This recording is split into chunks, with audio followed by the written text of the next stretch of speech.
I said, empty your mind. Be formless, shapeless, like water. It's about how hard you hit.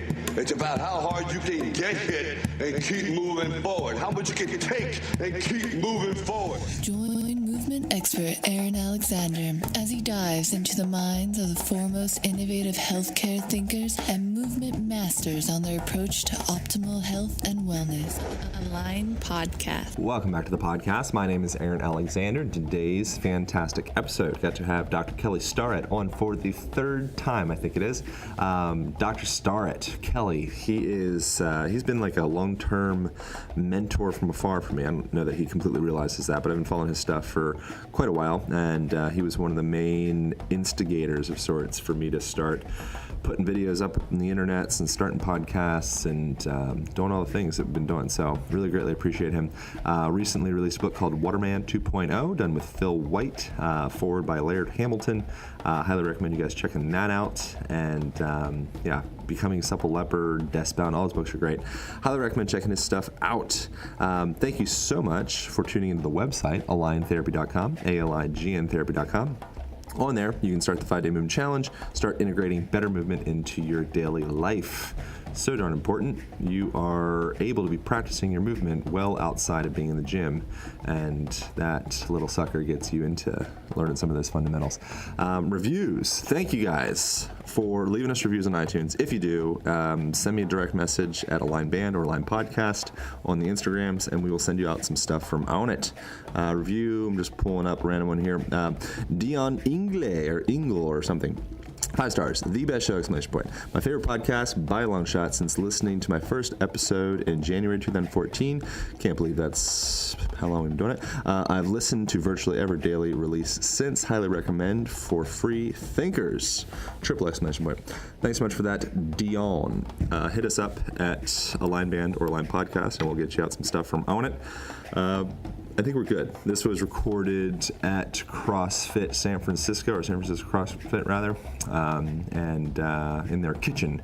So if you hear any clicking or clacking sounds in the background, that's what's happening. All right, here we go. Thanks so much for tuning in. Back to the show. Pow. Align Podcast. And then we had to kind of move and evolve out of play a little bit, back into, hey, let's codify some things. But now it's time to put play back, because, I mean, the gym can be an austere place, and it's very serious, and 82.175% of my 1-rep max on a Tuesday in October, and, there's just like, where's the dicking around? Where's the the experimentation? Yeah. And I can really understand people like Ido Portal, and I really have empathy and understanding now for, Erwan about, hey, let's explore and play again. But now we can say, okay, hey, look, you should be front squatting, you should be deadlifting, you should have a huge set of lungs, Like the world has changed. 10 years ago, when we opened the gym 13 years ago, you couldn't buy kettlebells in San Francisco. Just let that mull around in your head. You couldn't buy kettlebells in San Francisco. You had to drive to Santa Cruz to buy some kettlebells at like a secondhand shop.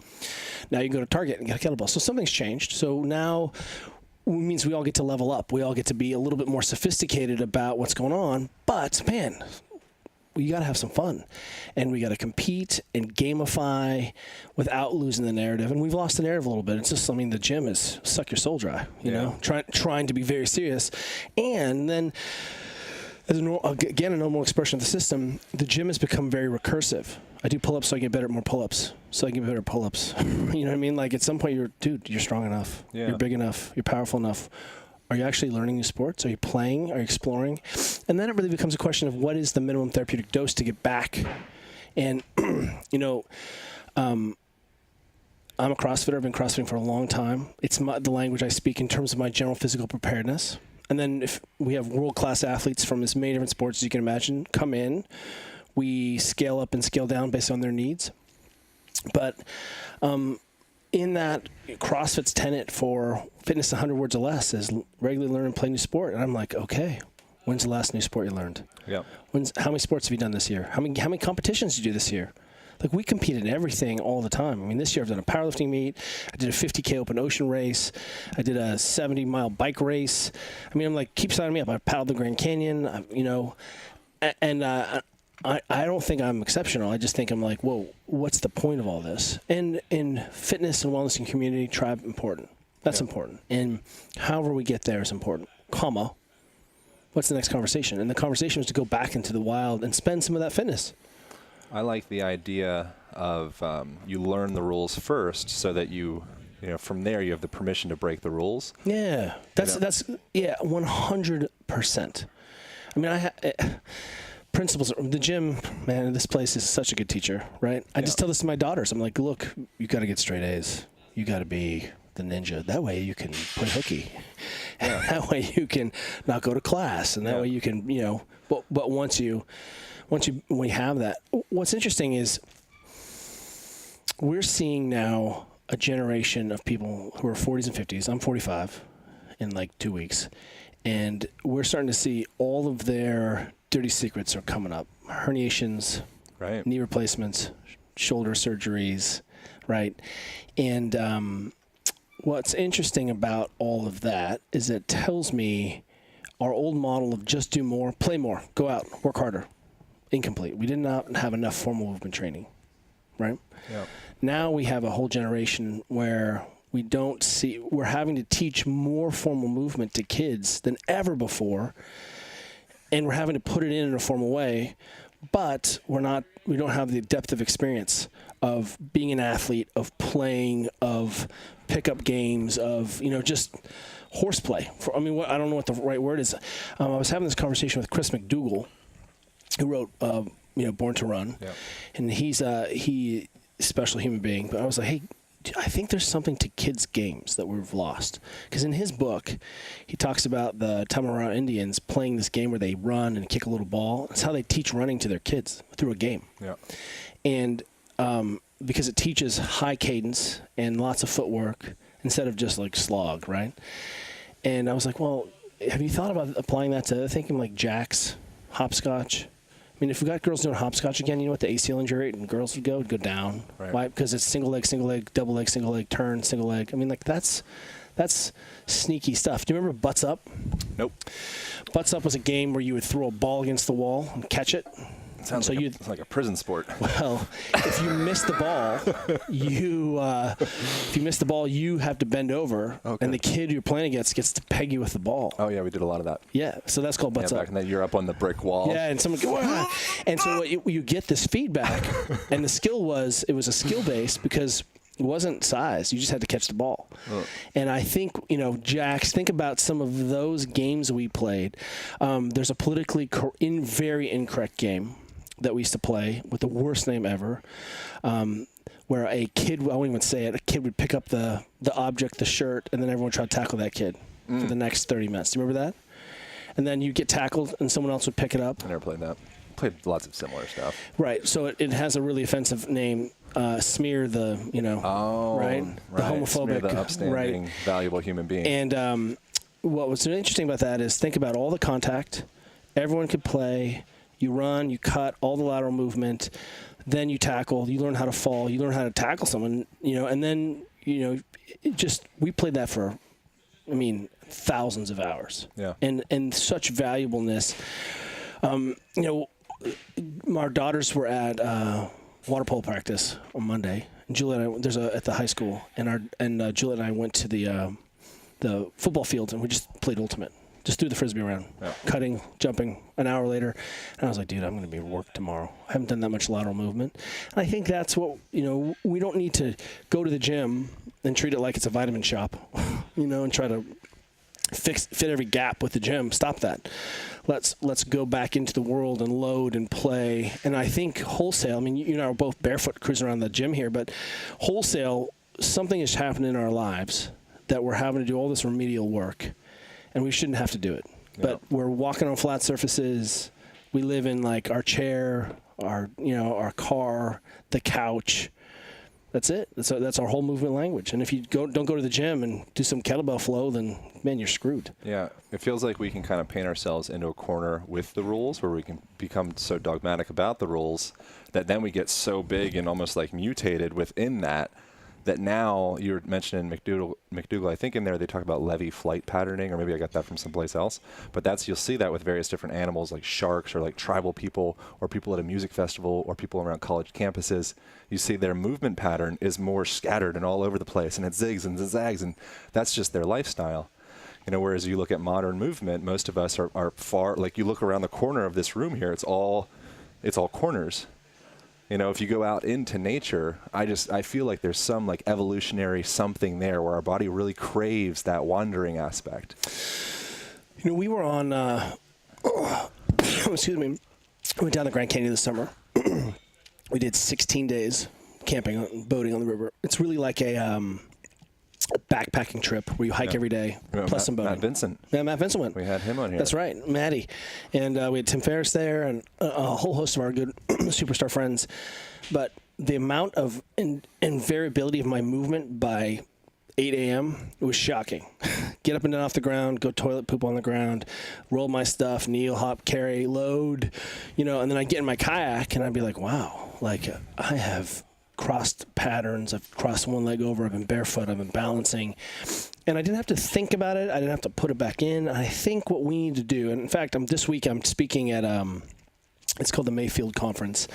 And it's about tech and Sal Khan is speaking of Khan Academy, looking at how are these technologies integrated? How are we solving these problems? So it's a real groupthink, small group setting. But I'm really asking is like, hey, how are we thinking differently about constraining the environment or setting up the environment so we have the right outcome without having to think about it? Yeah. And otherwise, you're like, you have your hippie rock mat and and like it's easy to go down some weird path where you're not even a real human anymore because you're so worried. But on the other hand, we can create systems where we get better outcomes. So we walk our kid to school. Yeah. And then Juliet and I took the long way home because I didn't have to be at the gym till later. We walked 20,000 steps this morning before we'd even, had breakfast. And I'm not saying everyone can do that, but we do normally get about 7,000 steps on the way to and from school before 8:15, just because we're walking our kids to school, and that's part of our habit.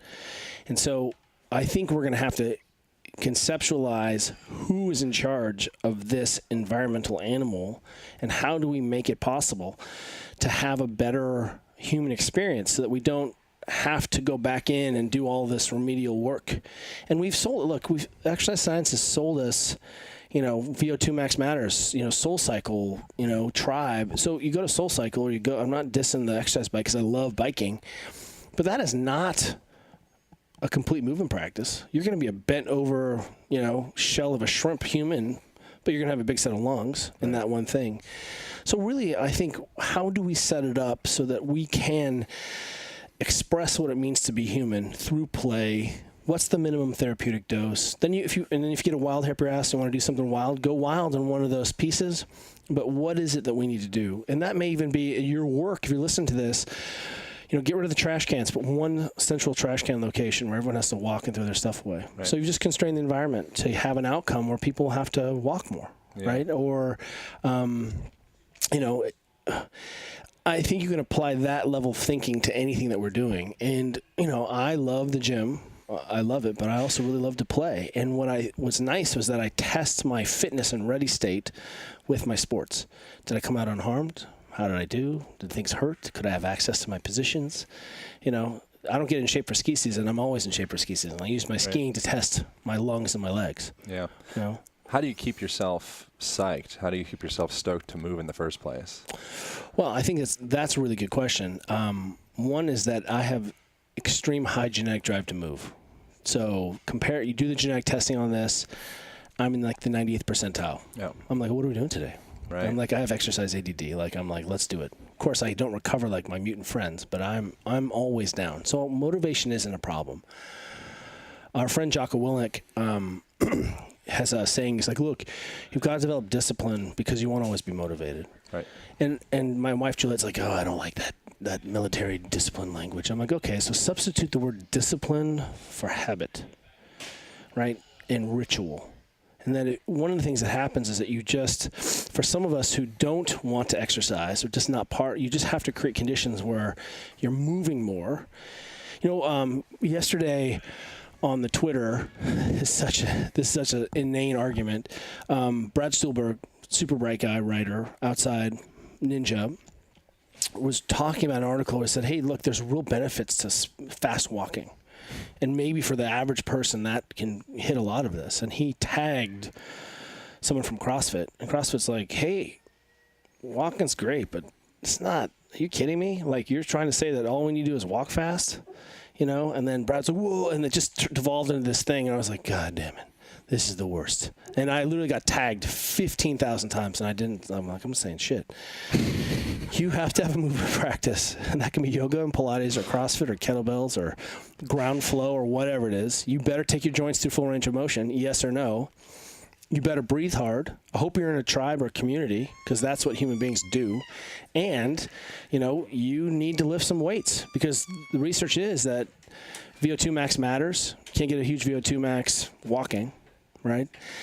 Walking is non-exercise activity. And I think what we're seeing is that we're so confused about what it is we need to do. And what we need to look at is, I need more non-exercise activity during the day, so my human being body works like a human body. I decongest, I load my tendons, right? I accumulate enough non-exercise activity fatigue that I fall asleep, right? It just starts to normalize a lot of function out. Then you can say, okay, now what's your movement practice? Because running is not a movement practice. Walking is not a movement practice. If you just walk, guarantee your ankles are going to be weak. And what we know is that, we told women all they need to do is walk, and that they would not have, be osteopenic or, have bone density problems. And we know that that's not true. You have to load. You have to jump. You have to load. You have to squat. If we take a 30,000-foot view, suddenly we're understanding things like grip strength correlate to mortality. Well, how do you develop grip strength? You carry heavy shit around. Yeah, or climb. Right? Or climb. VO2 max matters. That people with VO2 max, it may not be the VO2 max that's discouraged, but maybe all the constellation of behaviors that go around also having VO2 max. Right. How about getting up and down off the ground? Hip range of motion matters. There's that great test that if you can get up off the ground without you using your hands in a cross-legged position, right, your chances are of dying or go down. And all of a sudden you see things like, well, in cultures that toilet on the ground, sleep on the ground, fall risk falls to like 0, right? They don't fall. Our old people in India don't fall if they sleep on the ground. They just don't. So suddenly you're like, whoa. So what you see is, okay, walking is great, but then you need the next thing. And then how much of the next thing, that's up to you. The 2000s are it's the onset and birth of high intensity exercise. Of course, people have been exercising intensely forever. The 3 words, kettlebell, right? The Russians were on this early on. Go to any martial arts school. Do you remember that? The first time you got your ass kicked into some martial arts conditioning? It was brutal. Right. So people have been doing this forever. And I like to point out Halfthor, remember, set that record for walking the big mast? Yeah. Remember? He walked it like 4 steps, and the record was 3 steps. So 1,000 years later, he adds 1 step. That's how rad people have been forever. I think try to remind ourselves people are incredible. Yeah. But now we can say, okay, how much of this do I need? What does that look like? And then we can start to say that, hey, walking is not enough. It's not enough to be, and it's great that you're starting and it's great you're walking, but we also, if we're going to solve some of these problems, we have to be a little bit more serious about it. And so suddenly if you go back to Hebert and his original movement natural, right, his fitness program, the standards that he set are ridiculous. Like, I don't know of any friends who could swim that fast unless they're swimmers, or run that fast, or climb effortlessly and control. And so I think the breadcrumbs are there in all of our movement practices and all our movement traditions. They tell us and instruct us how to move and what positions to be able to get in. I'm such a fan of jiu-jitsu. Jiu-jitsu has solved so many problems for so many of my middle-aged male friends. Their kids get into jiu-jitsu. And then they're at class and they're like, maybe I'll do it. I'll roll with my son. And they're like, dude, I'm obsessed. This is amazing. I'm like, yeah, it's welcome to the game. Like it solves a lot of your movement problems. And contact. Right? So suddenly you can really come down to ask this question, well, what does it mean to be a human being? And not some you got to belong to a group of people. Yep. You need to be a little bit afraid and uncomfortable. And however you get there is up to you. And you need to carry something around. And it doesn't have to be freakish, but you better carry something around. And maybe that's rucking for you. That's your loading. Ruck up some steep-ass rocks and take your hips through full range of motion as you go up and down. Or what does that look like for our kids? How much formal movement training do we need? How much play do we need? Well, it needs a lot more. We're not getting any of it. The 10,000 steps you're supposed to get every day, that's like so you don't get rickets. That's like saying like, oh, good, now you don't have scurvy. Congratulations. Like that's how low the bar is, and yet we're not hitting that. Yeah. So until we, great cook, great thinker, co-founder of Functional Movement Systems, FMS. He's like, hey, look, do we have movement vital signs? So if you ask someone what's healthy, 120 or 80, that's a decent blood pressure. What's good resting heart rate? 60. Right? Those aren't great. Those are just benchmarks. Yeah. What's normal hip range of motion? Like I was just asking someone talking. I was like, can you squat all the way down? The guy was like, you mean with my heels on the ground? And I was like, I don't know. Yeah. Like, he's like, that's crazy. And I was like, okay, all right. Well, just that child over there doing that. So, I think what we haven't established is, hey, here's what human beings should be able to do. And it's just so much noise, and we're ministering to people, and then technology has fucked it all up and made us so confused. Yeah. And we're measuring all these things, and meanwhile, we don't have any first principles down. Yeah. And then I'm like, well, how much sleep did you get last night? And then people are like, what? I don't sleep. I'm really enamored by movement outside of like the typical, fitnessing inside of a gym, but like cold thermogenesis or going in a sauna or something, that's a whole nother level of movement that it's like, there's so many different conversations, like looking out into the distance and the ciliary muscles expanding and contracting, and like, there's so many varieties. Outside? Yeah. Hey, is it smoky outside? Like, yes. And what's interesting about that is, you can come back down to like, well, what's the core behavior? Have you been outside today? Because you're going to look around if you're outside. Yeah. You know what I mean? But if you haven't been outside, what are we talking about? I'm doing these vision drills. Like, no one has time for that bullshit. You don't have time for it. And so what ends up happening is that people are like, fuck it, I'm too confused. I'm out. This whole thing is, I go onto my Instagram and I get very confused, And right now, the thing that's really confusing everyone is there's every physio movement person is putting all their skill transfer exercises up there, all of their, corrective exercise. And I'm like, whoa, is anyone front squatting heavy anymore? Is anyone breathing hard anymore? Because I see so much corrective exercise, but I'm like, corrected for what? So don't, I think it's easy to lose the narrative. And that's because we like shiny things, and I'm guilty of that too. And, but you gotta be in a group of people. You gotta be vulnerable. You gotta be uncomfortable. However you want to get that, up to you. Russ Green, who spokesperson for CrossFit Health, he was like, look, dude, Peloton, go to church, lift some weights. He's like, great, check the box. You know what I mean? Like, yoga, Peloton, church, weights. Is that your thing? That's a pretty good movement practice right there. That's a complete practice. So however you're going to cobble together, up to you, but we haven't done a good job saying this is the minimum therapeutic dose. So at age 45 almost, what would you, or is there anything that if you could go back from a movement perspective, that you'd be like, oh man, I really blew the shit out of my wrist or elbow or knee or... Well, there's a no, because I'm here because of my injuries. Yep. My hand went numb on the national team, and that was a wake up call. That really formed the genesis of understanding what was wrong, and I was a perfect expression of the system. This complex system. I was like, well, I don't know. Been training 3 times a day for 25 days, more volume. All of a sudden my hand goes numb, and now I'm like, what the hell, and they were like, yeah, that happens, and I was like, okay, that happens. Well, if that's the case, then we should just say disease is normal, obesity is normal, ACL injuries are normal, back pain is normal. Get over ourselves. We'll fix it. We'll take some drugs. Just call it normal or not. I don't think that's really true. I think the resting state of the human being is pain-free. I think we have a body. I truly believe we have a body that's built to be 100 years old. I'm not the first person to say this, but, you are probably going to outlive your gonads, but you don't want to outlive your knees. You know what I mean? And but it's okay. You should get on the hormones when you're 70. It's fine, right? But in the meantime, bro, that knee is designed to go the distance. And look what we have to do. I mean, we're having to, remind people to eat bone broth. Bone broth is an industry. You're supposed to cook your meat on the bone, not have a sashimi chicken breast.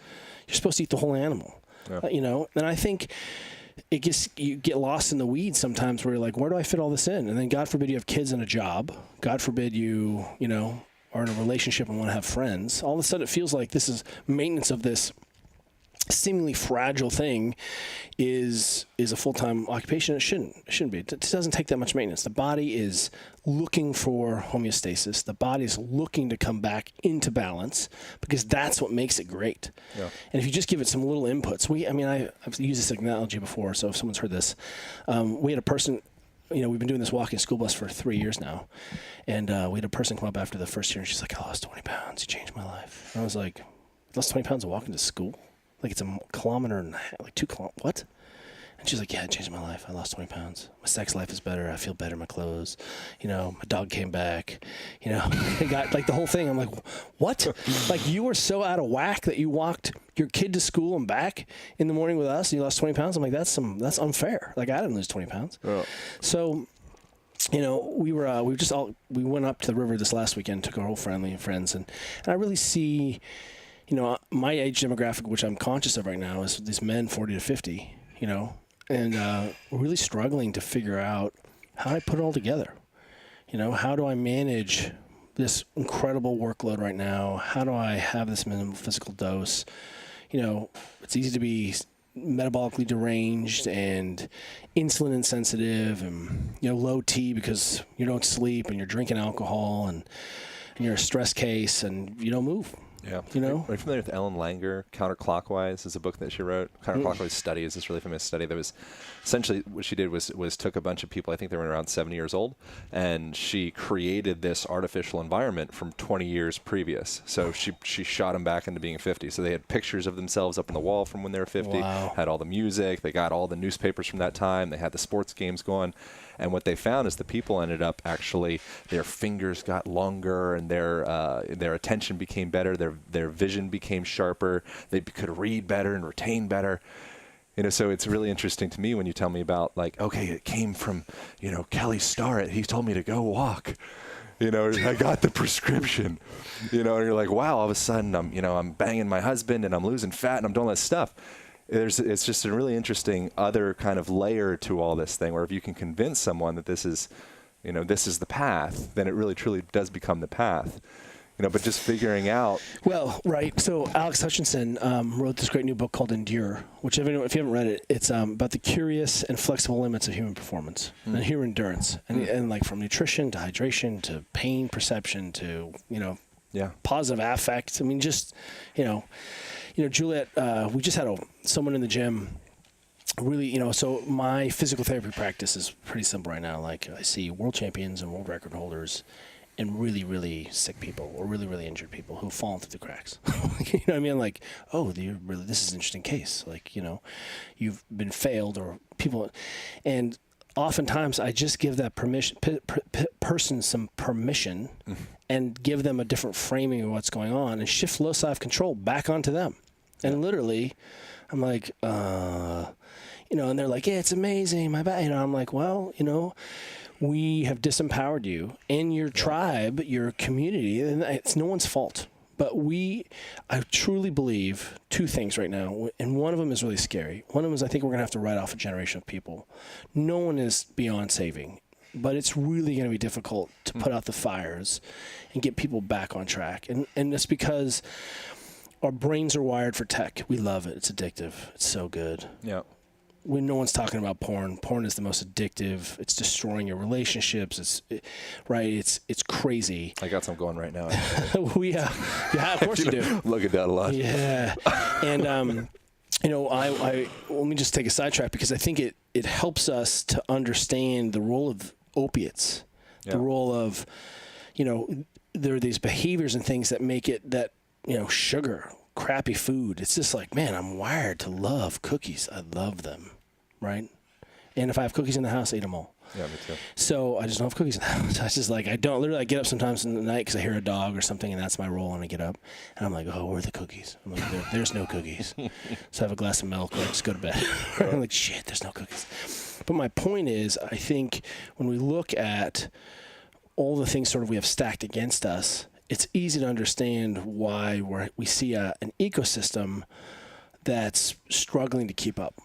You've done some camping. There was this stove called the MSR International, and it would burn any gas. You can put white gas in there. You can put, kerosene. Right. And it would also allegedly burn diesel. So we tried it once, and it just smoked. We had all this diesel fumes everywhere, and then the jet clogged. And we're like, that's weird. So we took it apart, cleaned the jet. It's such a pain in the ass. Turn it back on. Smoke, some heat, but a lot of smoke. Clogs the jet, and we're like, oh, you can burn diesel. It doesn't mean that's the best thing to burn this diesel. And I think we confuse this incredible, robust system with the fact that it puts up with our crap endlessly, and then one day it doesn't. And then we're like, well, what's up? And whether, the breadcrumbs are there. So check this out. One is that I'm worried about a generation of people who tech has just subverted our environments. Netflix and chill, right? I'm like, dude, you got to get off the TV and go to sleep. When Caroline was born, she was born early. We spent 3 weeks in the NICU. Juliet's a breastfeeding champion.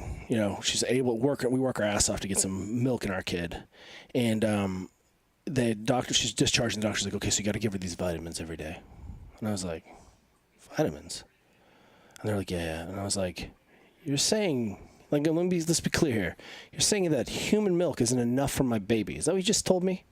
And I literally am like, motherfucker. Like, are you fucking serious with that bullshit? And they were like, what? And I'm like, really? And I was like, what is it in this vitamin bullshit that tastes like shit that my baby needs? And they were like, vitamin D. White people in Marin don't go out in the sun. And I was like, well, why didn't you say that? So here's the solution. Give your kid this vitamin. Why? Because you're not outside ever. No. And I think that really is the allegory for the fact that, it's comfortable and easy. It's 72 degrees. It's flat all the time. I wear these cushy shoes. I'm not uncomfortable. I don't feel stress. I think a lot of the pain symptoms we're seeing is just it's a lack of input. Our friend Sue Falzoni wrote a book called Bridging the Gap from Rehab to Performance Again. She was the first athletic trainer in professional sports as a woman, which makes her like Amelia Earhart, superstar. Yeah. And she's like, hey, I think one of the problems right now is we're just not getting enough input. Just not enough sensory motor input. And that means, you can't close your eyes and balance. You aren't cold. You're not hot. You're not walking. Your feet are always in some cushioned coffin. You're just not getting enough input to the system. And I think sometimes there's a vacuum of input back into our bodies that we're getting. Is it walking the cross pattern motion or the decongestion of the tissues or is it just your brain's like, oh, we're moving now and that's okay, right? That I walk fast, and so my brain's like, oh shit, turn on all those, those neuroplasticity modulators, because people who walk fast are in environments where things are sketchy, right? Because you only walk fast when you're like, I'm in danger or something's fast, I gotta go, right? And so it's interesting when you come back to first principles. How's the body work? Then again, you can be agnostic, but we're not teaching kids to kids. Do your kids know how to cook? Yes or no? Do your kids know how to, what is good food? Yes or no? I mean, we just got into a power battle because they're selling Izzy, which is a kid's, fizzy drink. It's like a soda, or organic soda. Comes in a Red Bull can, but it's called Izzy, and it's fruit-based. They're selling them at middle school for a fundraiser. And Juliet's like, why are you selling soda to my kid at middle school? Don't you guys see that we have an obesity problem? And by the way, we have an unchecked childhood obesity problem. We're part of an organization called T-Lift, which is incredible, Teen Lift. There's now a category of of young person who falls into not morbidly obese, super morbidly obese teens, which means it's not their fault. We have programmed kids from birth to eat a certain way, from all the environmental loading. We're valuing this, McDonald's and Coke and all these easy, shitty calories and all the desserts. And, we have a project in our house called Death to the Juice Box. But what? Kids come up to birthday parties and they're like, where's the juice box? Where's the juice box? They're all little crack addicts. Like, juice box. And we're like, what the fuck is this juice box thing? And what you see is that, man, we're unprogramming behaviors that are decades and decades old and practice in the making. And that sugar is a hook. Wow. And eating shitty is a hook.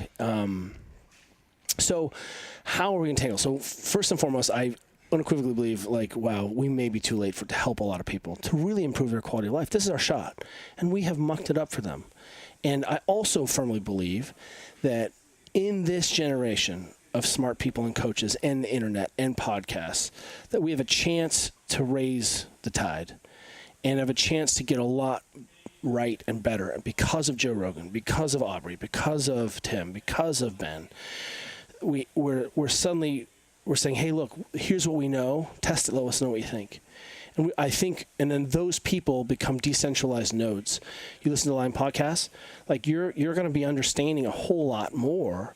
And then again, styles don't matter. Like, and I think there are a lot of shitty people out there who are arguing about how their Kung Fu style is still the best. I'm like, dude, you go over there, I'll be over here, I'll meet you in the middle. In the meantime, we need to rile up all the people, look back to the people that we're not serving, which are our family and our friends and our community. You know, Matt Vincent, who's you've talked to before, had he's like, you know, someone asked him, how do you get strong? He was like, I don't know, squat heavy once a week for 10 years. Let me know what happens. Right. And I was like, who? So I started a squat club at my house on Thursdays. The whole neighborhood comes over and kids squat. I'm like, well, what happens if we start that at age? What if we start that at age 8 or 9? I don't know how long you been squat. I don't know. Some bald guy in my neighborhood. We do front squats and stuff once a week. I don't give a shit. 5 by 5, 10 sets of 3. It doesn't matter. Like, we squat, and some of it's just exposure. Oh. You know. And then we can have the next conversation. But I don't think we've made it so confusing for people right now. Just as long as you die at Orange Theory, you come to CrossFit and you blow up, and like, dude, it's not enough. You know.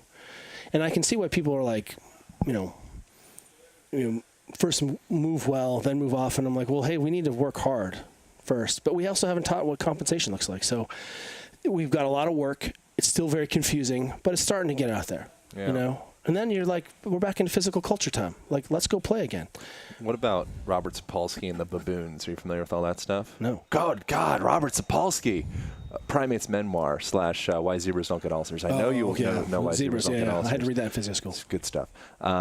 One of the things that he gets into there is that the baboons at the head of the pack, they end up having completely different hormone profiles compared to the under ones. So they end up having, you know, less cortisol and various different stress hormones. They have increased testosterone, and it's as though by putting yourself in that higher position, the same thing happens in business. You know, if you're the king of the pack, all of a sudden you get this extra juice of, you know, your hormones start working for you. But for the rest of us that are kind of in more of like a subservient role, which is probably most of North America, there's almost like working hard. They're really working hard. Yeah, trying to connect the dots with their family. Trying to connect the dots. Yeah, but feel that sensation of like, how do you instill into a person like, I'm a motherfucking badass? You know, I wonder how many people really feel empowered that way. Like, we can get it right, and here's the message: we're not fragile. Yeah. Like this. I mean, what's that old Socrates? Quote. Like I feel bad for the citizen who doesn't understand the power and glory of their body. And you're like, okay, Socrates talking about that? Right. You know? And I think that's exactly right. And there's so many ways back into that feeling. Being uncomfortable, you know, winning, practice, game, playing, you know, like micro wins. Yeah, and also one of the things we're doing a crappy job of is helping people just turn off. Yeah. You know, I really work a lot with high profile, high performance organizations to try to unravel the Gordian knot, right? Do you understand what our inputs are outputs and what can we control? Because there's a lot of things we can't control. So let's control what we can control and see if we can improve the system. We can say, hey, we think this is better. You know, right now the physical therapist is like, it doesn't matter, posture doesn't matter. Every posture is a good posture. I'm like, that's a bunch of horse shit. Yeah. First of all, substitute the word posture for spinal mechanics and tell me if that statement holds true. Any spinal mechanic is fine. Does it really? So if you don't have any language, just, you know, let's go into the workforce and see all the back injuries. You know what I mean? Like that's an absolute non-statement. I can't always say that if you have text a lot and around your back, you're going to have problems. That's true. I agree.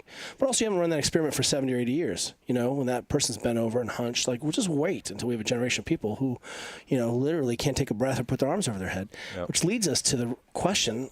We make decisions about our movement quality, movement practice predicated on, does it give us more capacity? Does it maintain function?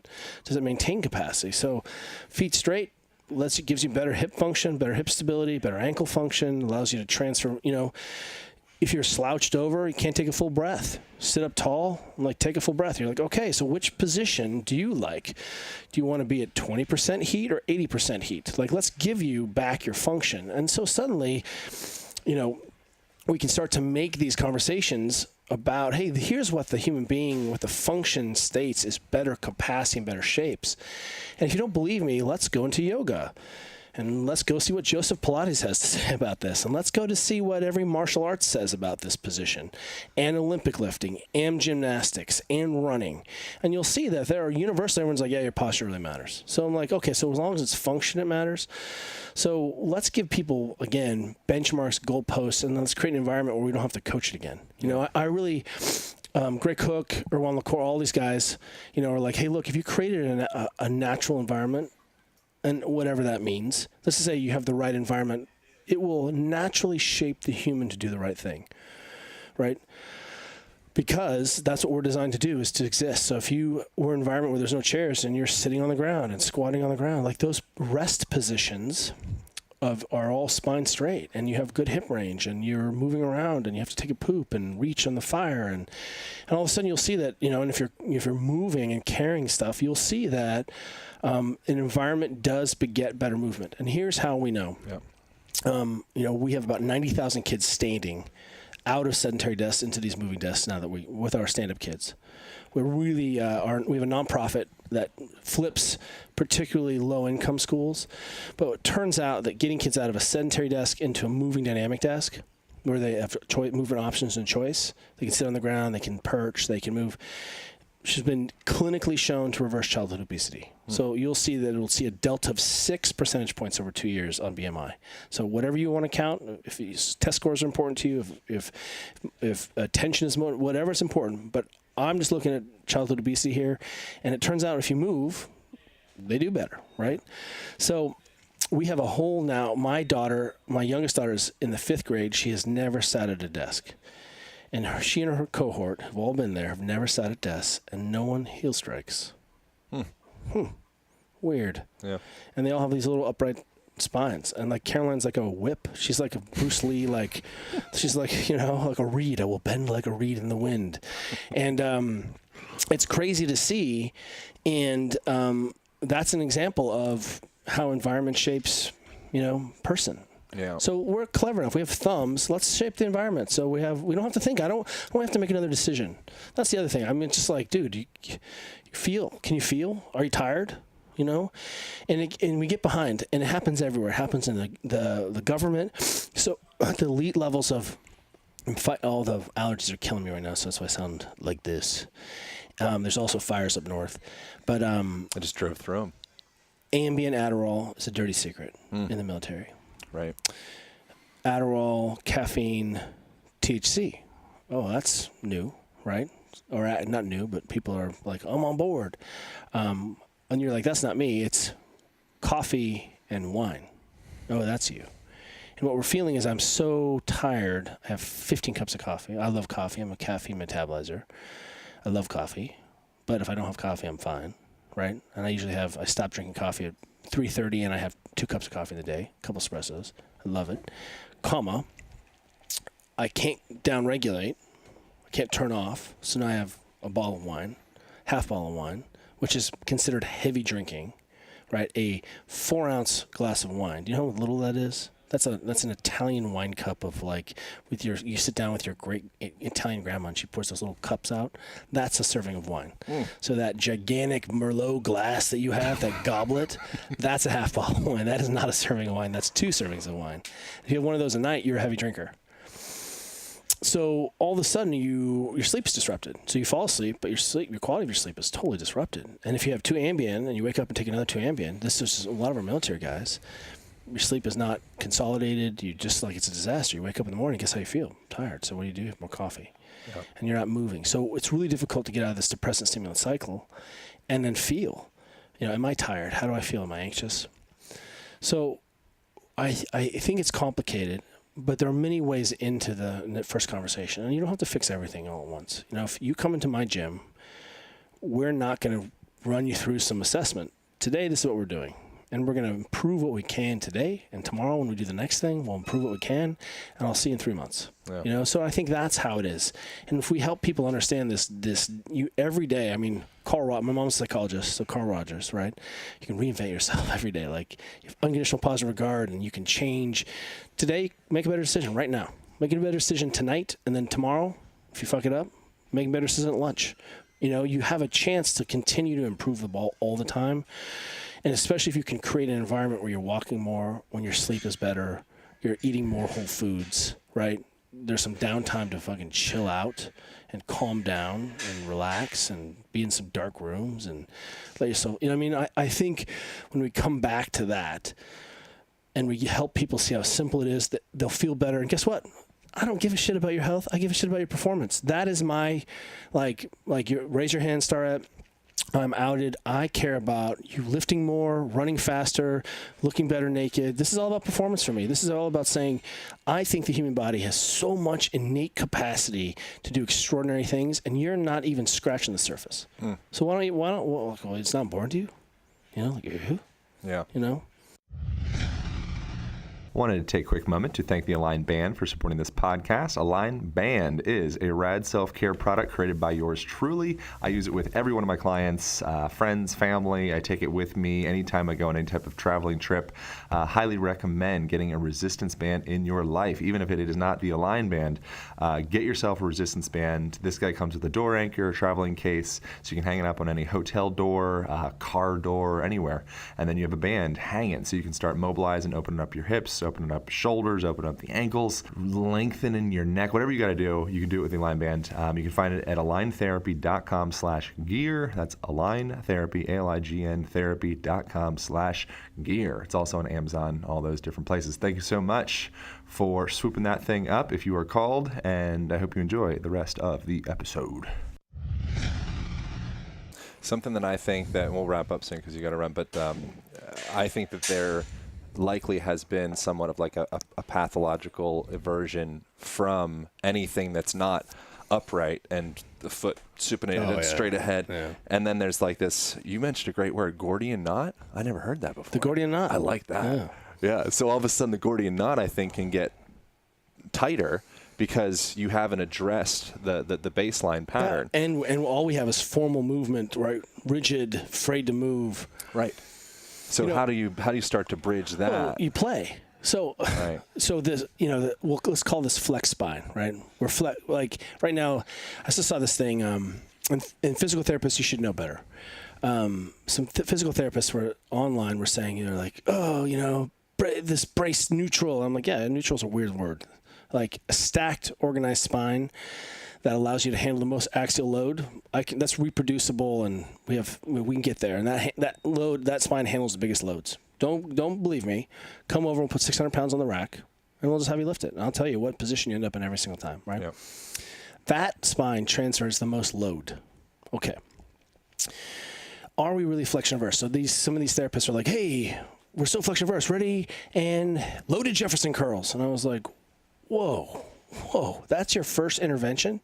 Jefferson curls, right? I'm like, Jefferson curls are fine. Why? Because a healthy spine can flex. In fact, if you can't flex your spine, you don't have a healthy spine. That's what I can say. Yep. If you can't extend your spine, you don't have a healthy spine. So, I mean, the Chinese have been saying this. What do they say? You're as old as your spine. Thank you, China. And the Russians are like, you're as old as your feet. I'm like, they're both right? But if you come to a gym, go to a yoga class. Tell me how many times you end up on a rounded back. Yeah. Thousands of repetitions. You do like chaturanga, you jump up to the mat, you fold forward and forward bend, and then you come back up and you fold back down. And like, dude, there are so many oscillations. Come on in my gym, we're going to do rolling, we're going to do pistols, we're going to climb ropes, we're going to do burpees, we're going to do knees to elbow, toes to bar. Sometimes there's sit-ups, and there's so many flexion movements in there that take the spine and normalize it, but we don't load it heavy and axially. Yeah. That's the key. So do you have the technique and control to understand what good flexion looks like? And I think that's the problem, is that we've said, okay, everything is rigid. I'm like, well, that's the good functional position to do a lot of things. Run, hip hinge, squat, right? But you can't throw. You can't backflip. You can't do a forward somersault. Like, you've got to be able to flex your spine. And I think, why do we teach kipping is like one of the first things we do in our gym. It's part of the language because it's a distracted position. You're hanging from the bar. We teach you what controlled global flexion looks like and controlled global extension. Where do you learn that otherwise? And so, I think what we haven't said is, all we need to say is, hey, look, it's not all rigid and I have to be rigid, but the number of people we have seen clinically, and all the therapists will shake their heads, I just reached over and picked up the pillow and I felt a pop. I'm like, wow, how heavy was that pillow? Right. So if you're loading all the time, guess what? Your spine is strong and your discs are loaded all the time. So they're robust. If you don't load all the time and then twist and rotate, you're much more likely to have a problem. How many rounded back heavy lifts have you ever seen in your life? Quite a bit. Yeah, I don't know, millions for me. No one has died. I didn't see a spine explode, but it's not the best way to handle a large load. Yeah. Right? And it tells us, hey, I'm at the limits of my technique or limits of my position. It's what we call a trivial event in a non-trivial system. So in your movement language, in your movement practice, is there formal instruction in spinal flexion? Yes. Yes, there should be. And if there's not, then you have an incomplete program. So suddenly you're like, okay, I understand this ground-based work. I understand the flow, right? But that doesn't mean we're loading that in those positions. And the problem is people just aren't connecting the dots. We have a video coming out where I was like, okay, let me just come up with 30 flex spine position shapes that are normal to our language in the gym all the time. A muscle up. You end up in a fucking flexed round back position to do a muscle up. So like, what are we talking about? Quit it. And, we teach this to kids doing back somersaults. I mean, are you afraid your kid's going to die with a somersault? No, again, but the load isn't through the spine axially. So once you come back to this, you realize, wow, do I have competency in this language? And then my systematic loading, then when you can get away from rigid spine, good. Hypermobile spine, bad. Like, dude, show me your control. Show me your loading parameters. Show me what this looks like. And then we can unravel that, all of the language around that. Yeah. But if you can't, I'm like, get your spine stiff and organized before we pick this up. And you can't, and your only solution is to round, I'm like, that's job security for the physical therapist. Yeah, I like the idea of a fishing pole or bamboo. It's like if you can distribute that weight through the whole system, you can do a whole bunch of work. The second that you make an acute angle at any point in the fishing pole, you're fucked. Or how about not fucked, but just it's less effective. Your brain's going to shut you down. And that's just it. For me, I'm like, okay, that doesn't transfer up. And I think that's the way we think about it, right? But then when you're stenotic or herniated a disc, and you're like, oh, I don't know why it happened. Must be genetics. I'm like, really? Yeah. So then that's really, I think, disingenuous because we got to be able to go from cause to effect and effect back to cause. Yeah. And if you're sitting all the time in a shrimp position, that's your fault. That's your shape. Yeah. So is that the shape? No, it doesn't. If you want to run fast, your head is 17 inches out in front of your body. That's a problem. Someone, some well-meaning physio put something out there like, don't be afraid of technique. And they're like, look at this African person holding 0.75% of their body weight in their head. And I was like, and look at their spine shape. Yeah, skink, jacked straight up and down. They're like, so your head is only 10 pounds, so don't worry about it. And I was like, oh, no. Do you understand physics? Like, dude, if you take 75% of your body weight and put it out in front of your body, you're going to break your neck. Yeah. So I think that's, we get the wrongness, and it is easy. It's easy to tell people, do this or die. Do this or you're going to explode. Yeah, it sells. It sells. And we got to help people sort through that bullshit. The body is incredible. And what we should always be seeking for is restoring and maintaining and improving capacity and ability. And that's aspirational and measurable. And it's the reason I make choices. I do this because I'm better. I do this because I'll wake up with more energy. I do this because it won't crash me. You know what I mean? Yep. And we've been saying this for a long time. You got to come out unharmed at a 1 rep or a million reps. And when we look at things like normal accident theory, proposed by a guy named Charles Perrow, it says in these complex systems, it's really difficult to see what the inputs and outputs do, right? Because the system is tightly coupled and there's a lot of complexity. This biopsychosocial model that your environment matters, your psychosocial component matters, your health, your tribe, or your loving relationship. If you're in a loving relationship, your chances of having back pain go down. right? If you're not stressed, boy, you're a lot more tolerant, So all of that matters. But when you see an injury on the far thing or a breakdown in the system, it's not an outlier. It's a normal expression of the system if you give the system enough time to express itself. That's the problem. We're not living lives like we're going to be 100 years old. I mean, have you read Yuval Harari's book, Sapiens? Yeah. And then Homo Deus? One of my favorite books. And you're like, holy crap, the world is not going to be good based on the way we treat chickens.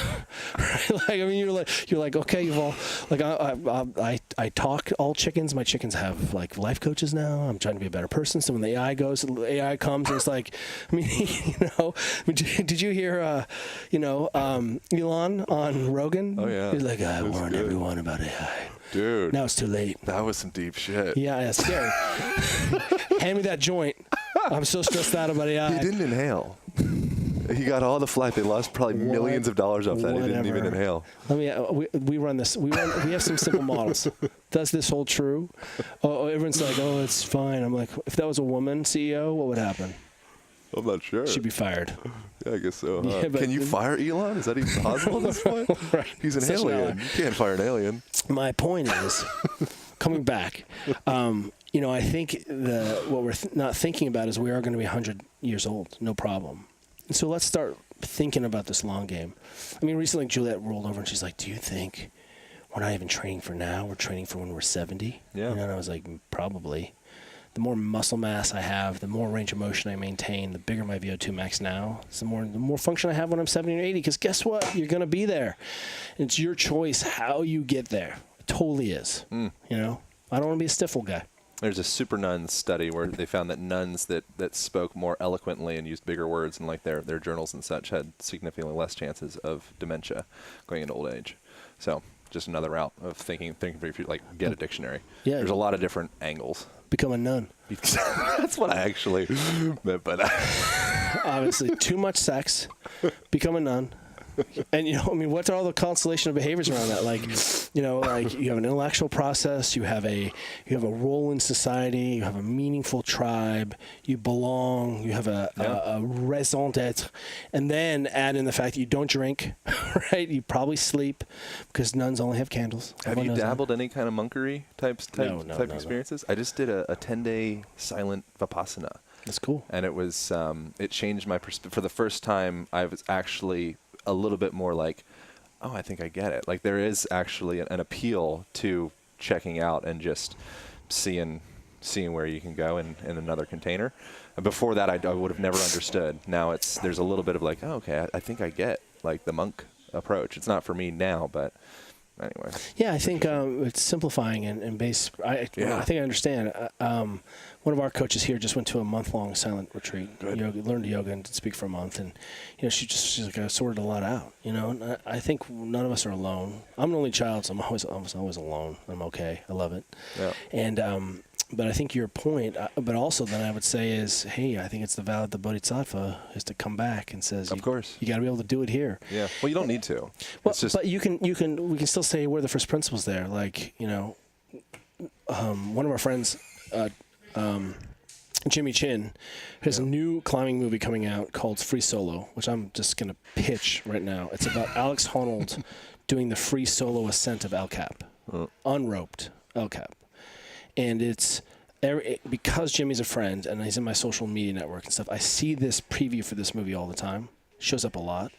And every single time it makes me sweat, it makes my palms sweat, it makes me really uncomfortable watching the exposure of Alex Honnold doing a 3,000-foot vertical assault wall, no ropes, by himself. And Jimmy's filming it. His friend is filming it. Yeah. Jimmy's like, we didn't know if we were going to film our friend dying or what. It was possible. But Jimmy made another documentary called Meru, which I highly recommend. Yep. And they do this incredible assault in this somewhere in the Hindu somewhere, and they run out of food. And they're 100 meters from the top and realize they have to down climb. And so they each get a third of a Cliff Bar a day for 3 days. And their life is dependent on it. They have to down climb all this stuff. Then they get to the bottom, like, food's there, it's all sweet. Buried in 10 feet of snow, so they get another 18-hour walkout. No food. And I left that, and I was like, Julia, when's the last time, you and I went 24 hours consciously without eating? Yeah. I'm talking about, intermittent fasting. I'm talking I'm not going to eat for 24 hours. And I was like, I can't tell you when I did that. and I'm like, I got to be in my macros and I got to be my protein. Mostly bullshit. Belief systems. Yeah, not belief complete systems. bullshit, but it's belief systems. Performance, you should be eating food a lot, right? If you're going to train like an Olympian, we started fasting once in a while. And I think suddenly you come back to some of these practices which are at the heart of this monk-like experience. Mindfulness, uncomfortableness, fasting. And there are breadcrumbs there that really help us understand ourselves so that we're not controlled by porn. Yeah. You end up insulating yourself for happiness down the line if you do hard things voluntarily. So they show that with like dipping rats into cold baths repeatedly. Down the line, they end up being significantly less sensitive to peripheral stressors. So they can down-regulate and chill, and some effed up stuff happens, and they're like, it's cool, it's totally fine because I had the cold plunge thing as a baby cub. So we can do that. Fasting is a great example of that. Yeah, I think that's really it. And we got to wrap up. We're past your time. I'm chilling. Get in your cold shower. Be uncomfortable. Look at Wim Hof. Got everyone doing again. Yeah, you cured his depression. So you can access a fear response. Every morning. It's called holding your breath until you feel like you're going to pee yourself. Yeah. Really freak out. Watch yourself freak out. And then start breathing again. Then do it again, and do it again, and do it again. And all of a sudden, you can get to the minutia of what's going on. Look at what Huberman's doing in the labs at Stanford, and around anxiety and fear, and breathing, and CO2 tolerance. And again, we can be super, super nerds. What's it look like? Well, during my warm-up, we do a lot of breath holds during our warm-ups. Cool. During our gym. So we just work it into our daily practice, right? So it's not one more thing I have to do. And it's so fun. I think once again, if someone's listening, they're like, "Where do I?" Dude, go have some fun. Go start again anywhere. Yeah, you start tapping into some like the ecstatic stealing fire flow genome stuff in that inadvertently. You're at CrossFit and you're like, "Well, I'm starting to feel certain ways." You're tapping into your own apothecary. Yeah, and I think at the heart of this is if we go back to Muhammad or Jesus or there's like, look, praying is good, but you got to pray together as a group. Yeah. Common group suffering. I believe firmly that the only reason American football exists today is that there are there are generations of adults, and it was the only time they were in a tribe ever. Yep. For 3 years or 4 years when they were in high school, when they were in teens. It's such a seminal experience to suffer together, to belong. Socioeconomic status doesn't matter. Race doesn't matter. You're in so much pain, hurt, the contact. I think it sets this hook that people have this affinity towards it. So you're like, okay, well, we need to belong to each other. And all of this should be about creating more empathy, more reserves, more resiliency. And then you can just spend that however you want. You go binge, go to Vegas, do it. But let's get first principles first. And then I think we can begin to really improve the ball. And the real questions are, and the real work is, how do you scale this? If I put any athlete, any person, my mom comes and trains with you for a week, she leaves, she's gonna be a better person, right? She's gonna eat better, right? So we know that works. But the magic for us has to, as a community, we have to become networks and hubs and change the people around us, or improve or support the people around us. And then it's a grassroots movement. And then we have to think about this at scale. How do we have this conversation at every middle school? Because that's where it has to start. Elementary school. How do we create, look at the toxic youth environment of sports. Whew, man, we're getting it wrong. But the bill's coming. Don't worry. We'll see that normal expression of the system. When you're 90, I'm 90, and I steal your car, and, my wife and I are being in a hot chase, and Thelma and Louise at age 95. What did someone say once? They want to be like shot in the back by their jealous lover climbing out the window. Like when they're 95. I'm like, well, that's pretty badass. Yeah, that's a good way to die. That's a good death. Yeah. What's the best contact point? How do people learn more about your stuff? Well, I think if you Google us or see our business is called Mobility WOD, Workout of the Day. And Mobility WOD. And, we're trying. Come to our site, poke around for 10 days. It's on us. See how we think about some of these simple conditions. And then we're trying. We're going to, we try to support all the smart working coaches. We've got plenty of books out there. But I think the bottom line is, let's come play curious. You get to experiment. I really think that this quantified self, initially I was really off put by it. It just didn't speak to me. Yeah, me too. But what really did speak to me was that loci of control is on us. It's about you and your power, and you have a chance to make yourself feel better today. And it's not 5-hour energy drink. Like it.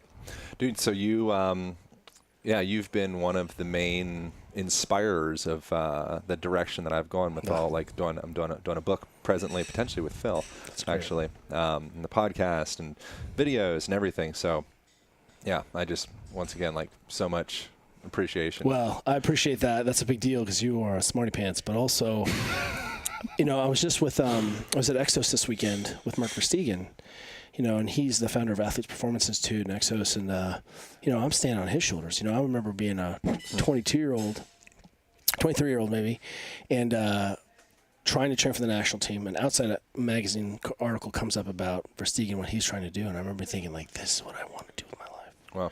And there I am at his facility in Phoenix. They're in charge of population health with Google and Facebook. I mean, and what I can tell you is there are so many people who've been breaking ice for us for so long. Right. And look at all these guys, these experts, and they make decisions based on the information they had. And imagine if they had the information we had now. Yeah. These guys are just brilliant. So men and women who've been holding the door for us forever, we're all continuing to pass the baton on. So let's keep passing the baton on. Cool. We actually maybe get something done. Thank you, brother. Appreciate you. I appreciate it. Over and out. Recording over. Align Podcast. Thank you guys so much for tuning into that conversation. I hope you enjoyed it as much as I did. Some ways that you can support this podcast, one of which you can pick up an Align band, which is a heavy-duty resistance band. It comes along with a door anchor and a carrying case and a video guide on how to mobilize those joints and integrate that body of yours. Really great stuff. You can be found at aligntherapy.com and also on amazon.com. Thank you also so much for utilizing the Amazon affiliate link on the right-hand sidebar of the podcast page. Bookmark that thing. Anytime you purchase some crap on Amazon, purchase that crap through that link. We get a percentage of it, costs you nothing. And I think that's enough. Thank you guys so much for reviews on iTunes. Thank you for listening. Thank you for supporting. Have a beautiful rest of your day. Pow.